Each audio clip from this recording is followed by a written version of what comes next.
ፖለቲከኛ መሐሪ ዮሐንስ ንጀነራል ጻርቃንን ጌታቸው ረዳን ዝጻሐፍ ወደብዳበም ነገለ ተጋሩ አቆጭዕሎም ፖለቲከኛ መሐሪ ዮሐንስ ንጀነራል ጻርቃንን ጌታቸው ረዳን ከምዚ ዝበለ ደብዳቤ ጽሒፍሎም ጀነራል ጻርቃንን ጌታቸውን እንኳዕ ደስ በለኩም ፍረጻዕርኩም እንኳዕ ራኹም ወቃል ዓለም ይትረፍ ብልጽግና መሬት ራያ ጸለምተን ምዕራብ ትግራይን ቀድመ ጥቅምቲ 2013 ከም ዝነበሮ አካል ትግራይ ኮይኑ ክቅጽል ከም ዘይደሊ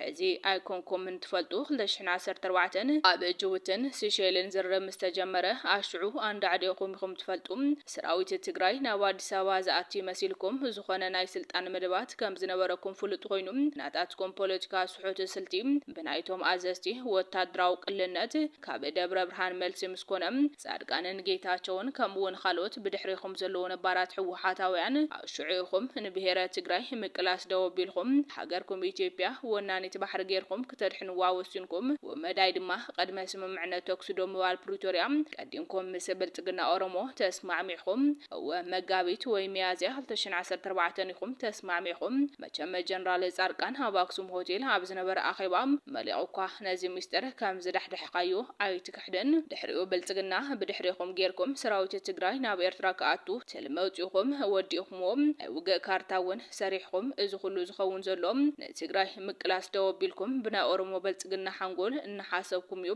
ሃገርና ኢትዮጵያ ወናኒት ባሕሪ ክትከውን ኣለዋ ምዕራብ ትግራይ ኾነ ራያ ጸለምቲ መሬት ኢትዮጵያ እዩ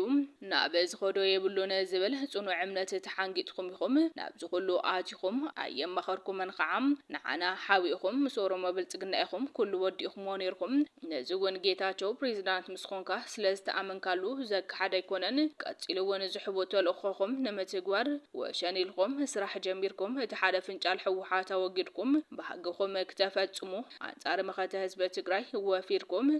ማዕረ ጉጅለ ደብረ ጽዮንን ፈትለን አንጻር ብሔራዊ ትግራይ ውን ወፊርኩም ነቶም ካብ ሰናይ ጉሓቱ ኢደ እግር ዘይብሎም አዘዝቲ ሰራዊት ነናበ ጉጅለኩም ተማቂልኩም ክልቲኦም ፍንጫላት ሰራዊት ትግራይ መንፈስ ቃልሲ ህዝብ ትግራይ አፍሪስኩም ወዳታኩም አዲስ አበባ ሰፊርኩም ዝዳአሞ እንታይ ሓድሽ ነገር ተፈጢሩ ብልጽግና ኦሮሞ ብኩና ዘይረኸው ዓወት በገንዘብዩ አዓዊትዎም ከባኹም ንላዕሊ አገኘው ተሻገሩ ይዝረብሕ እንትኾይኑሉ ኸዓ በዓይኒ ሚዛን ፖለቲካ አምሓራ ክልል ይዝራውሖም ኣብ ተወከልቲ ህዝቢ ኢትዮጵያ ካብ ዘሎ 38 ወናበር ትግራይ 138 ወናበር አምሓራ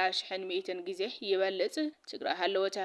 ኣብይን ብልጽግና ኦሮሞን ማኸላይ መንግስቲ ኢትዮጵያን ሒዞም ወክቕጽሉ ኣይግመትን አምሓራ መሓዝ ግን ኣዝዩ ኣገዳሲ እዩ ስለዚ በቀበጥር መሓዝን ተተደልዩውን ናምሓራ ዮም ዘቀዋጥሩ ዳንበር ሽሕ ጊዜ ይማረኽ ሽሕ ጊዜ ይለመን ንትግራዋይ ምቅብጣር ኣየዋጾምን በሓጺሩ ንስኹም ንብልጽግና ትረብሕዎ መኸተ ትግራይ ኣብ ምድስካል ጥራሕ ስለዝኾነ ካብ ድሕሪ ሕዚ ኣይተገድስዎን ከምናቱ እምነት ገዛዕየኹም ዳርጋ ወዲኹም ኢሉ እሞ እንታይ ንማልየ ምትላሊ ኣክል መሬት ምዕራብ ትግራይ ራያን ጸለምትን ናብ ዝኸደ የብሉን ፈለማን ኢትዮጵያ ሃገርና ወናኒት ባሕሪ ንግበራ ኢልኩም ወዲኹም እንሃለኹም ንህዝብና ኣብ ቁስሉ ጨወይት ነስንሱም ወየግዚኡ ናይ ህሊ ኮይኑ እምበር ኣብ 2014 ሰራዊት ትግራይ ናብ ኤርትራ ወራር ውግእ ክኸፍት ወሲንኩም ወዲኹም እንሃለኹም ኢኹምኩም ሰራሚና እንደሊ ዝበለ ጭርሖ ከፊትኩም መሬት ትግራይ ዓውደ ኩናት ክኸውን ድግድጌት ተዓጢቁም ሰሪሕኩም ካብዚ ወጻይ ጌላ ሃርጋ ፖለቲካ ብልጽግና ኦሮሞ ኮይና ክንቀጽሊና እንተልኩም